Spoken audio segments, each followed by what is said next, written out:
السلام عليكم ورحمة الله تعالى وبركاته. அன்பிற்குரிய அல்லாஹ்வின் நல்லடியார்களே, இதயத்திற்குரிய சகோதரர்களே, பெரியவர்களே, தாய்மார்களே, அல்லாஹ் தஆலாவுடைய கிருபை, அல்லாஹ் நம் மீது செய்த பேர் உபகாரம், 2 நோன்புகளை நிறைவு செய்துவிட்டு 3வது நோன்புக்கு தயாரான நிலையில் அமர்ந்திருக்கிறோம்.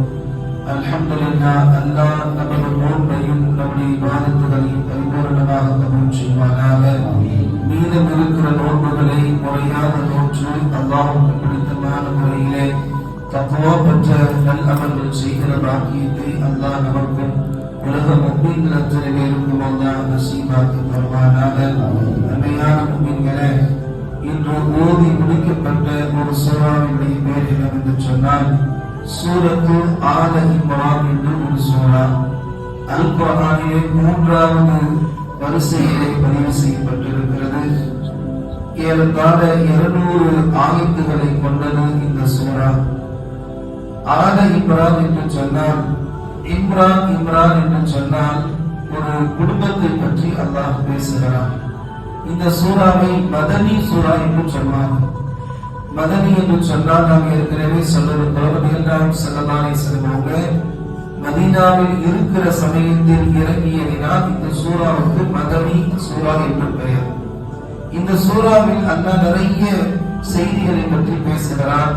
ஆனால் இந்த சூறாவுக்கு பெயர் வருவதற்கு காரணம் என்னவென்று சொன்னால் 33வது ஆயத்திலிருந்து 63வது ஆயத்து வரை கிட்டத்தட்ட ஒரு 30 ஆயத்துல அல்லாஹ் தஆலா என்ன செய்யறான், இம்ரான் என்று சொல்லக்கூடிய அவங்களுடைய குடும்பத்தை பற்றி அல்லாஹ் பேசுகிறான். ஆல் என்று சொன்னால் குடும்பத்திற்கு அரபியிலே சொல்வார்கள். ஆல இம்ரான் அப்படின்னு சொன்னா இம்ரான் என்பவருடைய குடும்பத்தை பற்றி அல்லாஹ் பேசுவதனால அதை மையமாக கொண்டு இந்த சூறாவுக்கு ஆல இம்ரானுடைய குடும்பம் என்று பெயர் வந்திருக்கிறது. அல்லாஹ் தஆலா 33 இருந்து 63 வரைக்கும் இருக்கக்கூடிய அந்த ஒரு ஆயத்தில் அல்லாஹ் சொல்கிறார், இன்னல்லாஹ அஸ்தஃபா ஆதம வ நூஹன் வ ஆல இப்ராஹீம வ ஆல இம்ரான அலல் ஆலமீன் என்று அல்லாஹ் சொல்கிறார். அதாவது 33வது ஆயத்தில் அல்லாஹ் சொல்லக்கூடிய அர்த்தம் என்னவென்று சொன்னால், இன்னல்லாஹ அஸ்தஃபா, நிச்சயமாக அல்லாஹ் தஆலா தேர்ந்தெடுத்தான் ஆதம் அலைஹிஸ்ஸலாம் அவர்களையும் வ நூஹ் அலைஹிஸ்ஸலாம் அவர்களையும் வ ஆல இப்ராஹீம் அலைஹிஸ்ஸலாம் அவருடைய குடும்பத்தாரையும் வ ஆல இம்ரான் அலைஹிஸ்ஸலாம் அவருடைய குடும்பத்தாரையும் அலல் ஆலமீன், அகிலத்திலேயே இவங்களை அல்லாஹ் தேர்ந்தெடுத்தான் என்று அல் குர்ஆன் தான் சொல்றார். அப்ப ஏன் அல்லாஹ் இந்த குடும்பத்தை தேர்ந்தெடுத்தான், தேர்ந்தெடுக்கிற அளவுக்கு இந்த குடும்பத்துக்காரங்க என்ன செஞ்சாங்க என்று பார்க்கிற போது அல்லாஹ் இந்த ஆல் இம்ரான் சொல்லுகிறான். இம்ரான் என்று சொல்லக்கூடிய ஒரு இவங்க யாருன்னு சொன்னா மரியம் அலைஹிஸ்ஸலாம் என்று நாம் கேள்விப்பட்டிருக்கிறோம். அவங்க யாரு? ஈசா அலைஹிஸ்ஸலாம் அவருடைய அம்மா. ஈசா அலைஹிஸ்ஸலாம் அவருடைய அம்மா மரியம் அலைஹிஸ்ஸலாம். மரியம் அலைஹிஸ்ஸலாம் அவங்களுடைய அப்பா தான், அத்தா தான் யாருன்னா இம்ரான். இந்த இம்ரானுடைய மனைவி அவங்க பேர் என்னன்னா ஹன்னா, மரியம் அம்மாவுடைய அம்மா, மரியம் அலைஹிஸ்ஸலாமுடைய அம்மா. அந்த ஹன்னா என்று சொல்லக்கூடிய பெண் என்ன செய்யறாங்க, அவங்க மாசமா இருக்கிறாங்க, கர்ப்பிணியா இருக்கிறாங்க. வயிற்றுக்குள்ள இருக்கிறது யாருன்னா மரியம் அம்மா தான் வயிற்றுக்குள்ள இருக்கிறாங்க, மரியம் அலைஹிஸ்ஸலாம். அப்ப இவங்க என்ன செய்யறாங்க அப்படின்னு சொன்னா ஒரு நேர்ச்சை பண்றாங்க. என்ன நேர்ச்சை அப்படின்னா, பைத்துல் முகத்தஸ் இன்னைக்கு இருக்குது, யூதர்களுடைய பிடியில இருக்கக்கூடிய அதை அல்லாஹ் விரைவாக முஸ்லிம்களுடைய கையில மீட்டெடுக்கக்கூடிய பாக்கியத்தை தருவானாக. அந்த பைத்துல் முகத்தஸ் அது அன்னைக்கு இவங்க பனி இஸ்ரவேலா இருக்கிறதுனால இவங்களுடைய இறை இல்லமாக இருந்துச்சு. அப்ப இவங்க நியத் வைக்கிறாங்க, யா அல்லாஹ் என் வயிற்றில் இருக்கக்கூடிய இந்த புள்ள ஆம்பளை பிள்ளையா இருக்கணும். ஆம்பளை பிள்ளையா பிறந்துச்சுன்னா இந்த பிள்ளைய நான் என்ன செய்யறேன், அந்த பைத்துல் முகத்தஸுக்கு பணிவிடை செய்யக்கூடிய வேலையாக, பணியாளராக நான் நேர்த்திக்கடன் செஞ்சேன் அப்படின்னு அந்த மாதிரி இருக்கிறாங்க. இந்த அடிப்படையில தான் இன்னைக்கு அந்த யூதர்கள் என்ன செய்யறாங்க, கிறிஸ்தவர்கள் என்ன செய்யறாங்க, பெண் பிள்ளைகளை எல்லாம் கன்னியாஸ்திரியாக அவங்க விடக்கூடியது இந்த பாரம்பரியத்துல வந்திருந்தாங்க.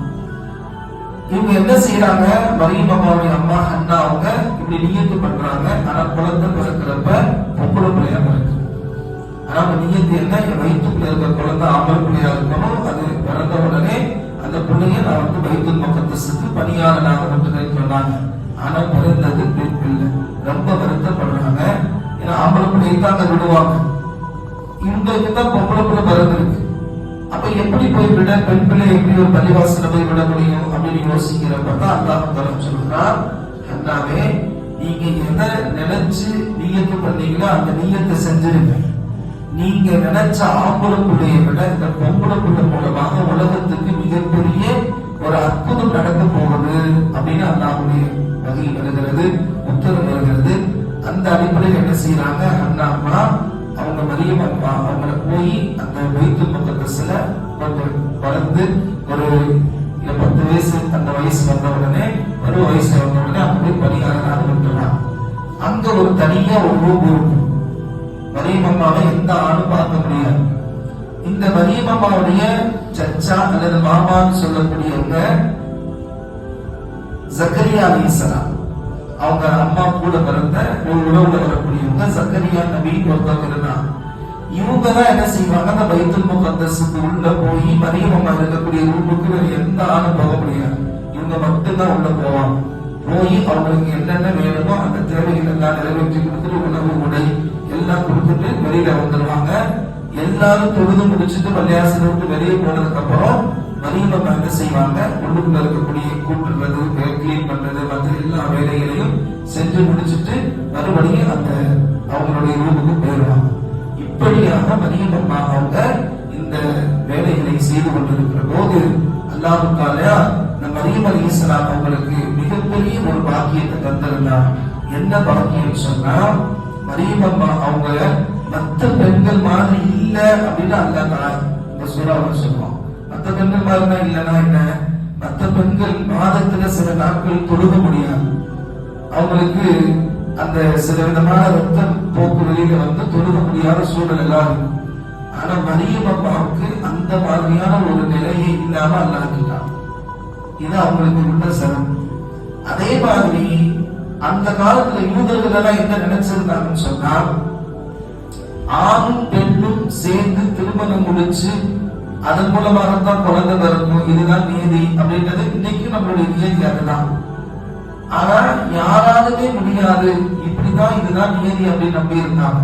அப்ப அல்லாஹ் தஆலா தன்னுடைய ஆற்றலை நிரூபிக்கிறதுக்காக வேண்டி, நீங்க நினைக்கிறது சரிதான், ஒரு ஆணும் பெண்ணும் திருமணம் முடிச்சு சேர்ந்தாதான் குழந்தை பிறக்கும், ஒரு ஆண் இல்லாம ஒரு பெண் கருவுற முடியாது, இதெல்லாம் நிதர்சனமான உண்மை, இப்படித்தான் அந்த துனியா உலகத்தை நான் வந்து உருவாக்கி இருக்கிறேன் அப்படின்னு சொல்லிட்டு அல்லாஹ் சொல்றான். ஆனா நான் நினைச்சேன்னா ஒரு ஆண் துணை இல்லாமலே ஒரு பெண்ணுக்கு கருவுறக்கூடிய அந்த ஆற்றலை நான் தர முடியும். இது என்னுடைய புறத்திலிருந்து நான் தரக்கூடிய ஒரு ஆற்றல், எனக்கு அந்த ஆற்றல் இருக்குது அப்படின்னு நீங்க நம்பணும்.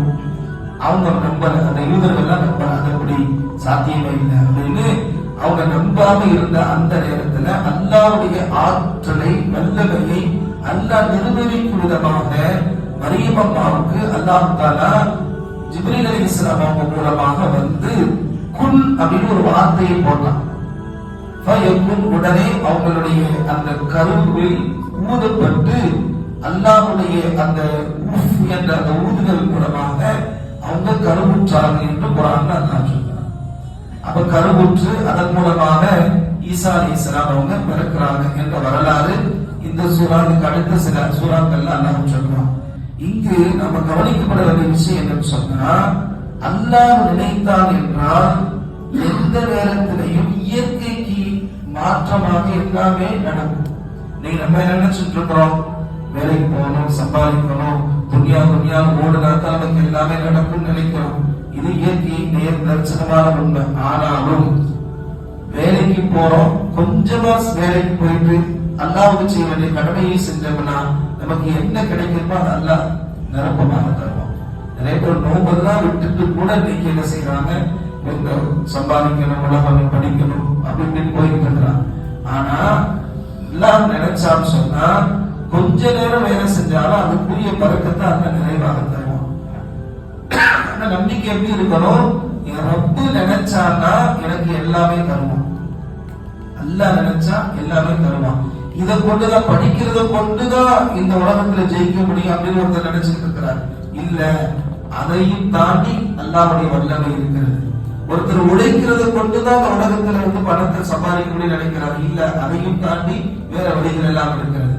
அப்ப ஆணும் பெண்ணும் சேர்வதன் மூலமாகத்தான் இந்த உலகத்துல குழந்தை பிறக்கிறது என்று நினைப்பது நீங்க அப்படின்னா முடிவு பண்ணுகிறாங்க. அல்லாஹ் நினைச்சா எப்படி வேணாலும் யாருக்கும் எதையும் கொடுக்க முடியும் என்ற ஈமானுடைய பலத்தை அல்லாஹ் இந்த சூறாவில் சொல்லி தருகிறார்.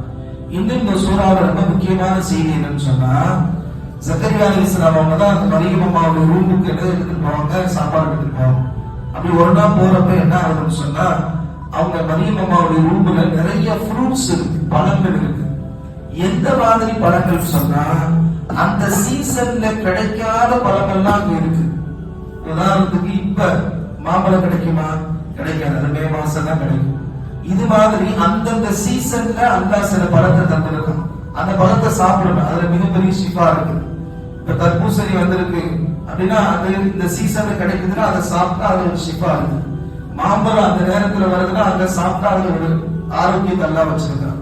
நொங்கு கிடைக்குதுன்னா அது ஒரு அந்த சீசன்ல கிடைக்கிறது, அதை சாப்பிடணும். அந்தந்த சீசன்ல கிடைக்கக்கூடிய காய்கள் கனிகள் அதெல்லாம் சாப்பிடுறதுல அல்லாஹ் ஒரு ஆரோக்கியத்தை வச்சிருக்கான். மரியம் அம்மாவுடைய ரூமுக்கு போனா அந்த சீசன்ல இல்லாத ஃப்ரூட்ஸ் எல்லாம் அங்க கிடைக்குது. அப்ப கேட்கிறாங்க ஜக்கரியா அலைஹிஸ்ஸலாம், ஏமா நான் தான் ரூமுக்குள்ள பழங்கள் எல்லாம் கொண்டு வருவேன், ஆனா நான் கொண்டு வராத சில பொருட்கள் எல்லாம் உங்ககிட்ட இருக்கிறேன், இது எப்படி உனக்கு கிடைச்சிச்சு அப்படின்னு உடனே மரியம் அம்மா சொன்னாங்க, இது என்னுடைய ரப்பு எனக்கு தந்தான்னு சொன்னாங்க. அது வரைக்குமே ஜக்கரியா அலைஹிஸ்ஸலாம் உங்களுக்கு குழந்தை இல்லாம இருந்துச்சு. அவங்க வயசாகி எலும்பு தோலுமாக, அதாவது வயதான கிழவனார் ஆகிட்டாங்க. அது வரைக்கும் அல்லாட்ட குழந்தையை கேட்கணும்னு அது எண்ணமும் அவங்களுக்கு வரல. ஏன்னா வயசாகி போச்சு, இனிமேலுக்கு நம்ம குழந்தை பிறக்குமா, இனிமேலுக்கு நமக்கு குழந்தை பிறக்குமா, நம்ம உடம்பெல்லாம் பலகீனமாயிடுச்சு, இந்த எண்ணத்திலேயே கேட்காம கொண்டிருந்தாங்க. அப்ப இங்க இந்த நிகழ்வு நடக்குது. சொல்றாங்க, இவன் காலத்துல அந்த சீசன்ல கிடைக்காத பழமெல்லாம் உனக்கு எப்படிமா யாருமா கொண்டு வந்து கொடுத்த உடனே, என் அல்லாஹ் என் ரப்பு எனக்கு தந்தான், அவன் நாடுனா கணக்கற்ற முறையில இது மாதிரி நிறைய கொண்டு வந்து தருவான்னு மரியம் அம்மா சொன்ன உடனே அவங்களுக்கு அப்பதான் மனசுல படுது, அப்ப அல்லாஹ் நினைச்சா எல்லாமே நடக்கும். அதாவது ஈமானுடைய நாற்று. அப்ப உடனே அந்த இடத்துல நின்று துஆ செய்யறாங்க, யா அல்லாஹ் ரப்பி ஹப்லி மினஸ் சாலிஹீன், எனக்கு ஒரு சாலிஹான குழந்தையை தா யா அல்லாஹ் அப்படின்னு துஆ கேட்கிறாங்க. உடனே அல்லாஹ் கபூல் செஞ்சான்.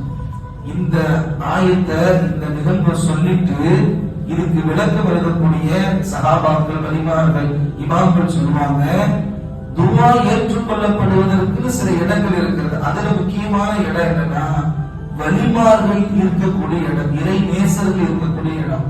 மரியம் அம்மா அல்லாஹ்வுடைய நேசம் பெற்ற அவுலியா, இறை நேச பெண்கள். அதனால அவங்களுக்கு அல்லாஹ் காலத்தால் கிடைக்காத பலத்தை தந்தான். அந்த இடத்துல நின்று யாரு துஆ செய்யறா? நபி ஜக்கரியா அலைஹிஸ்ஸலாம். அவங்க நபி, அவங்க துஆ கேட்கிறாங்க, யா அல்லாஹ் எனக்கு சாலியான பிள்ளையை கொடு. அல்லாஹ் உடனே துஆவை ஏற்றுக்கொண்டு உங்களுக்கு குழந்தை பிறக்கும்.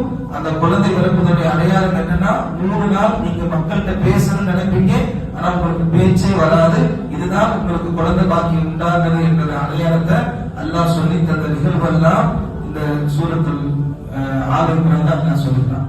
அதே போல உங்களுக்கு குழந்தை பிறக்கும். ஜக்கரியா அலைஹிஸ்ஸலாம் அவங்களுக்கு யஹ்யான ஒரு நபியாகவே அல்லாஹ் ஒரு ஆண் பிள்ளையை தந்தான் என்ற வரலாறுகளை நாம் பார்க்கிறோம். அருமையான முஃமின்களே, இந்த சூரத்துல் ஆல் இம்ரான்ல ஒரு பெண் பிள்ளை அது ஆண் பிள்ளை மாதிரி இல்லை என்றாலும், ஆண் பிள்ளை என்னென்ன வேலையெல்லாம் செய்யுமோ அதே வேலைகளை அல்லாஹ் பெண் பிள்ளைகளை கொண்டும் சில நேரத்துல நமக்கு தரலாம். எனவே ஆம்பளை பிள்ளைதான் நமக்கு பெஸ்ட், பொம்பளை பிள்ளை வந்து வேஸ்ட்ன்னு நம்ம நினைக்க கூடாது. ரப்பு நாடு எதை தர்றானோ அதுல ரொம்ப பெரிய கல்வி இருக்கு. இன்னும் மரியம் அம்மாவுக்கு அல்லாஹ் தந்திருக்கிற சிறப்பு என்னன்னு சொன்னா, சைத்தான் தீண்டுதல் இல்லாமல் இருந்த ஒரு குழந்தை, அதுதான் மரியம் அம்மாவும் மரியம் அம்மா பெற்றெடுத்த ஈசா அலைஹிஸ்ஸலாம். ஏன்னா ஒவ்வொரு குழந்தையும் பிறக்கிறப்ப சைத்தானை கிள்ளி விடுவாங்க, அதனாலதான் குழந்தை அழுகுது, தீண்டுதலோட தான் பிறக்குது. சைத்தான் வழிகெடுக்க முயற்சிக்கிறான், ஆனால் அந்த சைத்தானுடைய வழிகேட்டில இருந்து அல்லாஹ் பாதுகாக்கிறான். ஆனா மரியம் அம்மாவையும் ஈசா அலைஹிஸ்ஸலாம் அவங்களையும் அல்லாஹ் அதுல இருந்து பாதுகாத்தான். அவங்க பரிசுத்தமானவங்க. அந்த அளவுக்கு அந்த ஈசா நபியுடைய அம்மாவை அல்லாஹ் மரியம் அம்மாவை உயர்ந்த அந்தஸ்தில் வைத்திருக்கிறார்.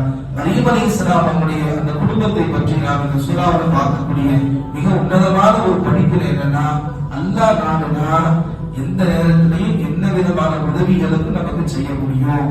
எனவே அல்லாஹ்வின் மீது நம்பிக்கை வைக்க வேண்டும், முழுமையாக அல்லாஹ்விடத்தில் நம்மை ஒப்படைக்க வேண்டும், அல்லாஹ்வுக்காக வாழ வேண்டும். அப்படி வாழ்கிற போது மரியம் அலைஹிஸ்ஸலாம் உங்களுக்கு அல்லாஹ் என்னென்ன நியமத்துகளை எல்லாம் அருட்கொடைகளை எல்லாம் தந்தானோ அதை போன்று நமக்கும் தருவான் என்பது இந்த சூறா நமக்கு தருகிற பாடமாக படிப்பினையாக இருக்கிறது. அல்லாஹ் தஆலா ஆல் இம்ரான் என்ற சூறாவில் இன்னும் என்னென்ன கருத்துக்களை சொல்கிறானோ அதையெல்லாம் தெரிந்து புரிந்து பின்பற்றி நடக்கிற பாக்கியத்தை அல்லாஹ் நமக்கு குடும்பத்தார்களுக்கும் உலக முக்மீன்கள் அத்தனை பேருக்கும் அல்லாஹ் நசீபாக்கி தருவானாக. சையதுனா முஹம்மதின் ஸல்லல்லாஹு அலைஹி வஸல்லம் وآخر دعوانا الحمد لله رب العالمين. بسم الله الرحمن الرحيم. الحمد لله رب العالمين. اللهم لك الحمد لك الشكر يا الله يا رحمن يا رحيم. اللهم صل على محمد طب القلوب دوائها وعافية الأبدان وشفائها ونور الأبصار وضيائها وعلى آله وصحبه وسلم. ربنا تقبل منا صلاتنا وصيامنا ودعاءنا وركوعنا وسجودنا وقيامنا وتلاوة قرآننا إنك أنت السميع العليم. وتب علينا يا ربنا يا مولانا إنك أنت التواب الرحيم.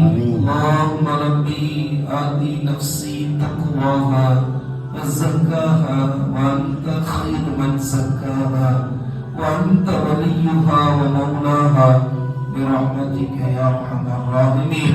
ربنا آتنا في الدنيا حسنة وفي الآخرة حسنة وقنا عذاب النار.